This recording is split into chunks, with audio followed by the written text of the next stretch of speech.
tour de chauffe. Nos chroniqueurs se... De la crête de notre mirador, de notre tour d'observation, recevez de nouveau notre salut matinal. Vous nous rejoignez aux quatre coins du monde à travers nos canaux digitaux dans la savane. Vous êtes sur Baobab FM à Cancan sur 97.7, la même fréquence à Sigiri. Vous nous rejoignez également sur Baobab FM, ce média qui relaie cette émission à Farana, mais aussi du côté de Zérékoré, à Mamou, dans la ville Carrefour. Vous êtes plutôt sur Fraternité. Toute l'équipe du jour, au meilleur de sa forme, est prête à vous servir.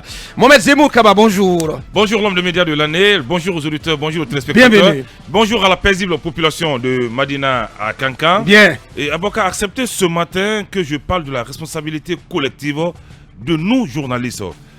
Qu'est-ce que nous avons fait? Non, nous les journalistes, c'est une période de transition. Je crois que le traitement de l'information qui est notre sacerdoce, nous devons vraiment traiter l'information de façon impartiale, sans préjugés et sans prendre parti. Nos sources crédibles, les sources sont diversifiées, mais nos sources en ce moment des faits, à l'époque des faits en ce moment, reste bien sûr, les sources doivent être judiciaires. Parce que tout est judiciarisé avec cette affaire des anciens dignitaires et tout ce qui s'ensuit. Moi j'en veux pour preuve, lorsqu'on doit dénoncer un fait, il faudrait vraiment, si vous n'avez pas les preuves, d'utiliser le conditionnel. Parce que c'est une période très sensible. Lorsque vous culpabilisez... Qu'est-ce que tu veux dire concrètement, Mohamed? J'en viens. Oui. Lorsque vous culpabilisez un père de famille ou un cadre d'achat de tel immeuble à 18 000 $, d'achat de tel, il a fait un abus de pouvoir, je crois que vous tombez dans la diffamation. Oh, Mohamed. Non, je dis... Non, mais sois plus concret, Mohamed. J'en appelle à la responsabilité... Non, mais sois plus concret. Non, mais tu ne vas pas nous faire de la morale quand même ce matin. Tu ne vas pas nous faire des leçons. Mais j'en appelle à la responsabilité de nous les médias. Tu ne peux pas nous faire des leçons ce matin. C'est pas une leçon. Non, tu nous donnes des leçons là. C'est pas une leçon, non, mais si, Mohamed. Mais sois plus concret pour qu'on puisse comprendre et accepter, adhérer à ta démarche. Ce que je veux dire, oui, c'est une période de transition. Le traitement de l'information doit être vraiment serré. Qu'est-ce qui te gonfle, comme tu as l'habitude de dire les matins? Ça ne me gonfle pas. Je ne veux pas jeter l'anathème sur les confrères, mais lorsque vous lisez certains sites internet, les accusations sont fortuites et gratuites. Donc j'en veux pour preuve. Je dis, lorsque vous dites qu'un ministre a acheté un immeuble à 18 000 $ pendant qu'il était aux affaires, je crois que c'est pas... On ne peut pas acheter un immeuble à 18 000 $. Voilà, mais raison de plus. Peut-être que... Non, peut-être bien sûr, voilà, c'est l'affirmation du... non, peut-être que c'est par rapport à cette affaire qui a trait à l'ancien ministre Naïté. Tout à fait. Éventuellement, personne ne dit qu'il a acheté un immeuble. On ne peut pas acheter un immeuble à 18 000. Évidemment. Si un immeuble était à 18 000, toi-même tu en aurais acheté une tonne déjà. Le site en a parlé. Bien entendu. C'est la raison pour laquelle j'ai dit de faire attention au traitement de l'information. De parler de Maguiné Info. Le site en a parlé. Le site Maguiné Info qui en a parlé. Oui. Et le site a été tellement formel qu'il a acheté cet immeuble pendant qu'il était aux affaires. Et lorsque vous lisez le titre foncier de l'immeuble dont on parle, nullement il est mentionné. En réalité, il ne s'agit pas. Non, je pense que ce qui se trame plutôt, c'est que il aurait fait louer le bâtiment officiellement à l'État et qu'il ne l'appartient pas. Attendez quand même, Mohamed. Oui, voilà. c'est pas. Non, qu'il ne l'appartient pas. Bien, puisque c'est toi qui enseigne, voilà, il faut en parler. J'ai vu le titre foncier. Nullement il est mentionné sur ce titre foncier Moustapha Naïté. C'est un autre prénom et nom qui est mentionné. J'insiste là-dessus, je ne veux pas jeter l'anathème sur des confrères. Je veux juste qu'on fasse une façon attention dans le traitement de l'information. Donc c'est de l'intox. Bien sûr. C'est de l'intox. Tout le contenu. Ça frise la diffamation. Tout le contenu, c'est de l'intox. Oui, ça frise la diffamation. Et lorsqu'on dit que quelqu'un est sous contrôle judiciaire, qu'il doit se présenter 2 fois à la CREF, non, c'est lorsque la CREF a besoin de vous, on fait appel à votre avocat, vous venez. Donc vous ne devez pas vous présenter 2 ou 3 fois à la CREF. Donc c'était juste pour relativiser. Donc l'ancien ministre Naïté n'est pas sous contrôle judiciaire. Il est sous contrôle judiciaire, mais il ne se présente pas 2 fois. Comme on le dit. Mais voilà, Mohamed. S'il est sous contrôle judiciaire, il est sous contrôle judiciaire. Qu'il se présente 1 ou 2 fois, Mohamed. Mais où est la différence? Malheureusement, c'est pas ça la réalité. C'est quoi la réalité? Lorsque vous êtes sous contrôle judiciaire, vous ne vous présentez pas 1 ou 2 fois. C'est lorsqu'ils ont besoin de vous qu'on fait appel à votre avocat. Ce que le site a dit, qu'il est obligé de se présenter 2 à 3 fois par semaine. Ouais. Et ce n'est pas le cas. Mais non, mais le contrôle judiciaire impose ce n'est pas le cas, c'est ce que j'ai dit. Non, mais impose soit que vous venez 1 ou 2 fois, ou que chaque fois que l'institution judiciaire a besoin de vous, que vous venez vous présenter. Oui, mais lorsque vous affirmez clairement il a acheté cet immeuble, je crois que nous devons vraiment faire. Raison pour laquelle je mets au pluriel, je ne jette pas l'anathème sur un confrère ou CSC, mais je mets au pluriel. C'est de façon générale que nous, journalistes, nous vont vraiment traiter les informations de façon très très responsable, parce que nous avons notre moyen dans cette transition. Allez-y, bonjour, Mamadouri. Merci, bonjour. Si je peux le compléter, je pense qu'il est clair que s'il ne s'agit pas d'une affaire de propriété de ce dit immeuble. C'est un immeuble qui a fait l'objet de location par le ministère des Travaux publics à l'époque où effectivement Moustapha Naïté était ministre, mais dans le cadre d'un projet que finançait la BAD. Et évidemment, ça concernait la construction des routes. Et il se trouve que pour que le projet soit exécuté, il fallait donc recruter une unité de gestion. Parce que le partenaire ne voulait pas que les fonctionnaires du ministère gèrent directement le projet. Donc dans ce cas de figure, on recrute ce qu'on appelle une unité de gestion où on fait appel à candidature. Donc les techniciens, ceux qui ont les profils demandés viennent postuler, sont recrutés, sont payés tout au long de l'exécution du projet. Et je pense que c'est dans ce cadre-là que du côté de la Guinée, il fallait donc louer un local qui allait abriter donc cette unité de gestion. Et c'est là que le ministère a donc loué ce local qui était plutôt payé à 18 000 $ la mensualité. Mensuel, c'est un immeuble à 7 étages. Avec tout ce que vous savez. Si j'ai l'impression que Mohamed ne comprend pas les chiffres du tout. Non, ce que je veux dire, c'est le site qui a dit que peut-être pour rappeler Kaoukare, tu n'es pas confronté au. Non, je connais bien les faits. Tu n'es pas affronté. Tu n'es pas affronté aux chiffres. Il a raison. Si le site. Moi, je parle. Je relais les propos du site. Kaoukare. Si notre confrère a dit que ça lui appartient, là, il a vu le truc à l'envers. Le ministère a plutôt loué. Encore que ce n'est pas Naïté. C'est le ministère qui a loué. C'est plutôt important pour un journaliste de comprendre de quoi il s'agit avant de mettre quoi que ce soit sur la place publique. Merci. Sinon, l'honneur du monsieur est en jeu et passera pour un coupable aux yeux de la population. Je pense que c'est le vérificateur de la République apparemment qui s'est précipité un peu. Qui s'est précipité et l'agent judiciaire de l'État s'en est saisi comme un ballon où on doit marquer dans une surface de réparation. Cet agent judiciaire a fait trop de mal aux gens en Guinée. Wallahi. Non, je vous assure, il a fait trop de mal aux gens. Il a fait trop de mal aux Guinéens. Bien. Bonjour, Lincoln Bagafouté. Oui, bonjour. Bienvenue. Bonjour à Bakar, bonjour à toutes et à tous. Bonjour à la communauté Baga. Bien. Le pire a été évité hier à Kaporo. Vous savez, Kaporo, c'est la capitale du royaume Baga de Conakry. Il y a un domaine qui relève du coutumier, c'est la ferme de Kaporo. Et cette ferme appartient aux autochtones et c'est Sékou Touré, une ferme de 9 à 13 hectares. C'est Sékou Touré qui, pour des intérêts publics, a voulu que ce soit une ferme avicole, ce domaine. Mais très malheureusement, c'est Feu Ariat Conté qui avait vendu ce domaine à Diallo Sadaka. La ferme qui a été récemment dégagée. Tout à fait. Donc, quand... Elle appartient aux autochtones. Bien sûr. C'est pas un domaine de l'État. Pas au fils de Diallo Sadakadi. Non, j'en viens. Parce qu'hier ils étaient là-bas tard la nuit. Non, j'en viens, Mohamed. Ça appartient aux autochtones. Sékou Touré est venu voir les autochtones pour dire qu'il veut faire de cet endroit une ferme avicole pour l'intérêt général. Ça a été accepté. C'est comme ça que c'est revenu dans le portefeuille de l'État. Mais entre-temps, Ariat Conté, paix à son âme, a vendu le domaine à Diallo Sadaka. Ce qui a fait que Dadis au pouvoir est venu casser, en tout cas tout. Mais aujourd'hui, vous voyez encore que récemment, le patrimoine est venu déguerpir. Mais très malheureusement, hier la soirée, c'est le fils de Diallo Sadaka Kadji, un certain Tangana, qui est venu avec d'autres jeunes pour faire certains travaux. Alors la moitié de Kaporo est sortie jusqu'à 23h. Les gens étaient là. Le monsieur a pu éviter le pire, puisque hier, ce qui allait se passer n'était pas bon. C'est Dieu qui a envoyé pratiquement la protection. Donc on demande aux autorités de se saisir de cette affaire pour ne pas que des individus continuent à venir revendiquer un domaine qui pour le moment est dans le portefeuille de l'État. Bonjour à le ministre Mori Kondi. Le ministre Mori Kondi, qu'est-ce qu'il fait? On parle des assises. Mais lâche un peu les baskets, Mori Kondi, mon cher. Mais qu'est-ce qu'il a fait encore? Oui, c'est le temps des assises. Les assises, c'est sous le sceau de la vérité et le pardon. Bien sûr. Mais il ne faut pas mentir, Abakar. Nous sommes des Guinéens. Non, mais non, Abakar, comment ça Aujourd'hui, Mori Kondi a-t-il menti? Il n'a qu'à prouver. Quand Mori Kondi. Peut-être il faut dire qu'il ne faut pas exagérer ou extrapoler. Non, pour le moment, bien. Il y a cette situation. On va le suivre, Mamadou. Allez, nous sommes des Guinéens. 85, qu'est-ce qu'il a fait? 1985, c'était hier, la prise de pouvoir par Sékou Touré. Comment dirais-je, par le coup d'État du juillet 85, c'était hier. On était là. Le coup d'État, c'était Non, 84, je parle du juillet, le coup d'État de Yara. C'était en 85.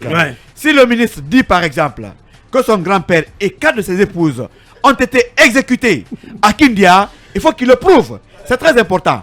On a commencé à interroger. Non, attendez quand même. Non, il y a un problème là, il y a un problème. Quel problème? Si vous dites qu'il faut qu'il le prouve, et si c'est à vous qui ne croyez pas à ces affirmations, de prouver le contraire. D'accord, moi j'ai mené le ministre l'a dit. J'ai mené des démarches à Bakar. Bien. Le cas de Banankoro. Que donnent vos démarches, mon cher les parents de M. Mori Kondé, en tout cas, ont été victimes du régime Lansana Conté. C'est vrai, parce qu'à l'époque, c'est Bourema Kondé même qui était le sous-préfet de Banankoro. Là, à l'époque, qui faisait passer la matraque à tout le monde. Martyrisé. Là-bas, il a raison. Ouais. Mais le cas de Kindia, allez interroger. Aujourd'hui, tous qui connaissent ce dossier disent que monsieur le ministre raconte des contre-vérités. Oh là là. Alors, non, dis plutôt le tribunal de Facebook dont vous en êtes le procureur du matin. Écoute, c'est tout, oui. C'est le tribunal de Facebook et de Twitter c'est que tu ne qui est en train comprends de pas. jeter l'anathème Je sur le suis ministre en Mori partie Kondé. de Kindia. Oui, mais donc, le ministre ne peut pas je suis inventer une information. Je vous dis. C'est un ministre de la République quand même. Mais vous parlez d'un ministre de la République. les présidents ont menti dans ce pays. Non, mais Pourquoi pas les attention, ministres? attention à vos Il faut propos. arrêter, Mohamed. Attention. Donc aujourd'hui, ces assises ont besoin, en tout cas, d'un fleuve tranquille. Faut pas quand même dire des choses qu'on peut pas. Parce que c'est sous le sceau de la vérité et du pardon. Ouais. Alors par rapport aux assises, Abakar. Bien. Aujourd'hui, la composition, je n'en doute pas, mais La composition du Sénat. du Sénat, mais il y a des entités. Du CNA, on va préciser. C'est pas le Sénat, comme le Sénat français, voilà. Du CNA, voilà. Du Comité national des assises. Arrêtons-nous un peu sur le cas Mori. Mori Kondé, c'est dont le père et ses 4 épouses ont été Non, fusillés à Kindia. le grand-père. Non, mais quand même, il faut arrêter. Allez, Ses épouses ont fait quoi? On va laisser Ouri en dire 2 mots. Allez-y, Ouri. Peut-être que c'est la version de l'histoire qu'on lui a racontée. Effectivement. Ça dépend en fait. Il doit. Il n'était pas peut-être pas né ou grand en ce moment, je sais pas. Moi, en tout cas, Mais personnellement, ça oui, dépend je vois mal Mori Kondé, mais que je connais un peu quand même. Non, peut-être que je ça ne s'est le pas vois mal passé. se lever comme ça devant une tribune officielle, aller raconter sa vie. C'est pas possible. Non, peut-être que ça ne s'est pas passé comme cela. Les jours à venir, Mais vous savez, les gens sont prêts à démentir. Il y a tellement de versions. Non, Il y a tellement de plus qu'à toi de versions. nous donner la version Non, concrète. moi j'en sais parce que de toute façon je travaille là-dessus. J'ai Bien, rencontré mon- plein de personnes bien, Nicole. qui disent que le ministre est jeune, ce qu'il dit ne semble pas être vrai. Bien. Ça aussi la Alors, réalité. c'est un peu Bien. la même chose Oui. que les violences d'État sous, par exemple, Sékou Touré. Parce que vous en avez tellement de versions, vous en avez tellement de livres là-dessus. Ouais. Certaines sont vraies, certaines sont fausses. De la même façon, certainement, je peux dire, certaines versions ont été extrapolées. Peut-être que c'est un peu cela. Et évidemment, pour en parler, il faut vraiment faire dans la prudence Bien. là-dessus. Merci, Lincoln. Alors, à ton endroit, hein, Cabinet, bonjour, qui a un mot là. juste pour terminer. Non, il va juste compléter. Allez-y. Bonjour à Cabinet, Bakar et bonjour à tous. Non, j'ai envie de dire que, vous savez, les matériaux de ce type-là ont quelque chose d'assez particulier. C'est que c'est très relatif. C'est assez relatif. C'est une sorte de reconstitution des faits. Chacun peut avoir sa lecture de la chose. Ou sa version. Sa version de la chose. Ouais. Je pense qu'il faut relativiser ce que le ministre a dit, ouais. et aussi ne pas être dans... Et le croire oui. sur parole. Oui, absolument, parce Ouais. que comme Ouri l'a dit, ce sont des... Vous savez, nous sommes une grande société d'oralité où les choses se transmettent, les messages se transmettent de personne à personne, de bouche à oreille, Ouais. et cela peut être un peu... peut-être ce qui a fait que le ministre pense qu'on a peut-être dit... Et c'est qui contribue à altérer le message. Hein. Évidemment. Et l'avantage aussi des processus comme Les assises. elles participent à cela. C'est un peu la contradiction. Bien. Donc je crois qu'il faut relativiser ceci. Et Merci, après, cabinet. ceux qui disent aussi que ce que le ministre dit n'est pas vrai, il ne faudrait pas non plus les tirer dessus. Ça a eu de prouver le contraire. Ouais, parce qu'ils ont leur version. Jusqu'à à eux, preuve du sûrement. contraire, nous croyons à la version du ministre. Non, mon cher. Abakar. Je suis désolé de te le dire. Abakar. Jusqu'à preuve du Non, contraire. pas du tout. Non, mais non. Attendez Aucune quand même. femme n'a Mais été fournissez- fusillée. mais- Non, je vais vous dire. Donnez-nous Aucune les femme n'a faits été contraires, fusillée à monsieur. Kindia. Vous ne pouvez pas quand même Alors, je vous vouloir dis- battre en brèche ce qu'a dit le ministre et puis ne pas être à mesure de prouver le contraire. Pour le moment, Bien, Abakar- passons à autre chose. Non, pour le moment, par rapport à cela, Bien, ouais. tous les témoins disent, en tout cas jusqu'à preuve du contraire, Quel témoin, monsieur? aucune femme Mais tu utilises n'a trop été de fusillée mais tu utilises à trop de Kindia. vocables Abakar, abstraits, monsieur. Je sais de quoi Quel je parle. témoin? Aucune Quel témoin? femme, pour le Cite-nous moment. un. Non, ça Mais viendra. quel témoin? Je vous dis, Bien, Abakar, passons à autre chose. aucune Non, femme Abakar. n'a été Bien. fusillée Donc, à ce qu'il Kindia. dit, ce qu'il dit, je viens Aucune d'avoir un femme message. n'a été fusillée non, à Kindia. je viens d'avoir Ça, un un message. message Je viens de d'avoir qui? un message. Un message de je qui? ne dirai Non, pas. non, mais quand Je même. ne dirai pas, mais d'un témoin de l'histoire. Ouais. Qui dit effectivement qu'il n'y a pas eu de femmes fusillées Pas à du tout. Kindia. Pas du Alors tout. peut-être, est-ce que ça s'est passé en présence de ces femmes? Peut-être que c'est ce qu'il voulait dire. enlevés en leur présence, peut-être fusillés. Non, c'est pas ce qu'il a dit. Je veux dire, est-ce que ce que l'histoire voudrait dire, je pose des hypothèses en fait. Mais en tout cas, c'est vrai que je reçois aussi le message qui dit que il n'y a pas eu de femmes fusillées à Kindia. Toujours est-il que il faut fouiller. On a Khalil Kaba qui est là, qui fait l'émission la marche du temps. Pardon, Khalil Diallo qui fait l'émission La marche du temps. On va demander à Khalil, demander à Ibrahima Khalil de faire un numéro sur voilà sur la famille, sur la famille de Mori. Pourquoi faire une lecture de cette histoire. Mettre les faits à l'endroit, pas à l'envers. Bien. Oui, c'est pourquoi dans la t'as autre chose bien. Pourquoi dans le CNA, il faut avoir en tout cas les victimes de Kambaro, les victimes de Juillet et d'autres victimes. Ils sont représentés. Non, il y a des historiens dans le Sénat. Il y a des historiens, il y a des anthropologues. Je crois que c'est bien composé. C'est bien composé. Merci, merci.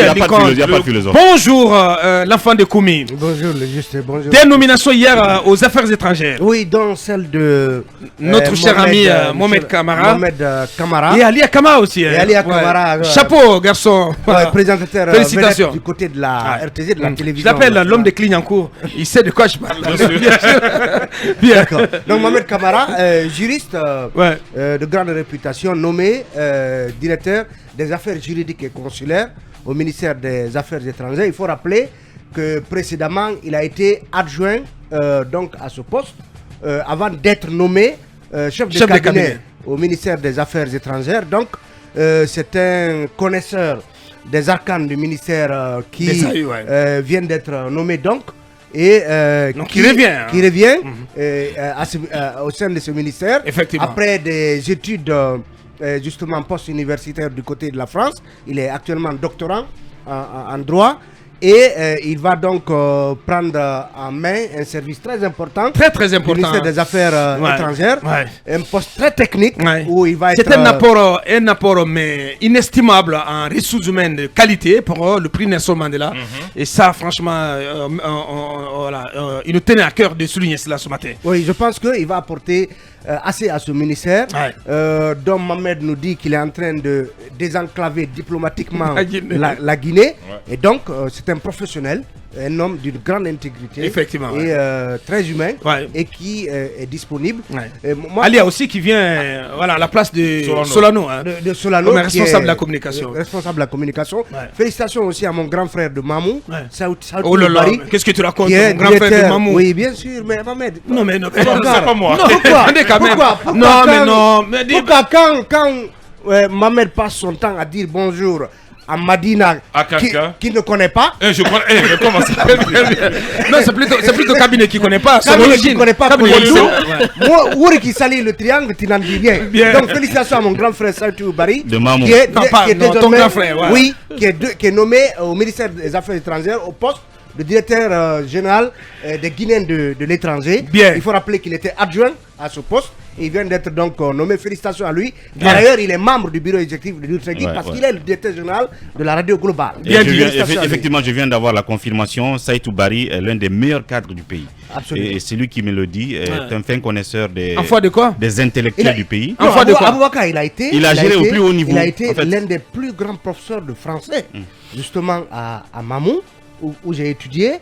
Il a fait, en tout cas, il a ses classes.